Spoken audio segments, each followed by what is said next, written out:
Mnaweza kuwa hamjajua tu, lakini yupo. Mchawi yuko Ikulu, mchawi yuko mahakamani, mchawi yuko bungeni.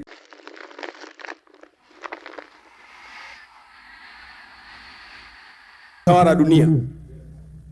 Rais wake, mfalme wake akaota ndoto. Ana waganga wake, ana wachawi wake, akawaita ili wamwambie kuhusu ndoto. Kwa hiyo tunaona kumbe uwepo wa wachawi ni kila mahali. Uko kwa wafalme, uko kwa maskini, uko kwa matajiri, uko kwa wasiosoma, wachawi wapo. Na hata kwenye Agano la Kale utaona kitabu cha Walawi sura ya 20 mstari wa 27. Tena mtu mume au mke aliye na pepo au aliye mchawi hakika atauawa, watawapiga kwa mawe na damu yao itakuwa juu yao wenyewe. Kwenye Taurati ya Musa alisema mchawi apigwe kwa mawe. Kwenye Agano Jipya hatuwapigi kwa mawe kwa sababu tuna zaidi ya mawe. Tuna zaidi ya mawe. Na wewe usione hali ulionayo umelogwa. Unajiuliza kwa mfano, hivi mbona mimi sitobowi? Mbona wenzangu wakienda angalau wanapata? Umelogwa. Na bahati mbaya mchawi anakuwa ni mtu wa karibu sana na wewe, huwezi kumfahamu.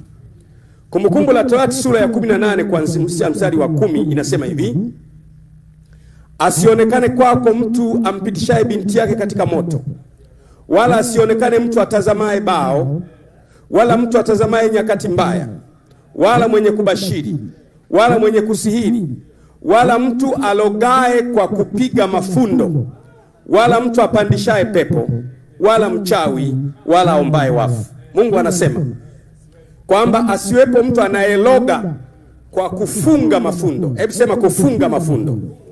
Funga mafundo maana yake anakufunga akili, anafunga macho, anafunga fursa, anafunga hatua. Kuna uchawi wa kuloga kwa kumfunga mtu. Kwa hiyo tunaona wachawi wapo. Wengine wanaloga kwa kufunga mafundo, wengine kwa kubashiri na kuona nyakati mbaya. Wote wapo. Sasa hata kwenye Agano Jipya wapo. Kitabu cha Matendo ya Mitume sura ya 13 mstari wa 6, walipokwisha kupita katikati ya kisiwa chote mpaka Pafo, wakamwona mtu mmoja mchawi, nabii wa uongo, jina lake Bar-Yesu. Hili ni Agano Jipya. Wakati ule Bwana wetu Yesu Kristo alikuwa ameshaishi duniani na ameshakwenda mbinguni, na miujiza yote na kuombea wafu wafufuke Bwana wetu Yesu Kristo, lakini wachawi walikuwepo. Sasa kama wakati wa Yesu Kristo walikuwepo Yerusalemu, hiyo maeneo hayo, je, wazo? Unaona hapa Yesu Kristo tu mwana wa Mungu aliye hai ameondoka tu, ana kama miezi 3 minne, jamaa yupo mchawi analoga. Je, msichoke? Tegeta cha simba cha tembo sitakuwa hatari zaidi? Kwa hiyo wako wachawi. Na bahati mbaya watu wanawaza kwamba mchawi lazima awe na jina la kichawi, aitwe kiwembe, aitwe kisu kikali, aitwe radi. Mchawi anaweza kuwa na jina la Kikristo. Kwa mfano kwenye kitabu cha Matendo ya Mitume sura ya 8 mstari wa 9, mchawi mmoja anaitwa jina lake Simoni. Na mtu mmoja jina lake Simoni hapo kwanza alikuwa akifanya uchawi katika mji ule, akiwashangaza watu wa taifa la Samaria, wakisema mtu huyu ni mtu mkubwa. Haitwi Rajabu huyu, haitwi Muhammad, anaitwa Simoni, lakini mchawi. Na kwa hiyo tunaanza kuona kumbe nguvu za giza zipo, na wakala wa nguvu za giza ni wachawi. Unaweza ukalogwa biashara isiende kabisa, au ukalogwa familia yenu hamtoki kabisa. Na leo nitakuonyesha kwamba ingawa uko hapa, lakini pia uko nyumbani kwa mtu unafanya kazi. Nitakuonyesha, nisikize mpaka mwisho. Nitakuonyesha kwamba pamoja na umesimama, lakini iko namna ambayo mchawi anaweza kufanya. Uko hapa na nyumbani kwake upo. kwenye kitabu cha Isaya 47 mstari wa 12, na kuonyesha tu kwamba wachawi wapo.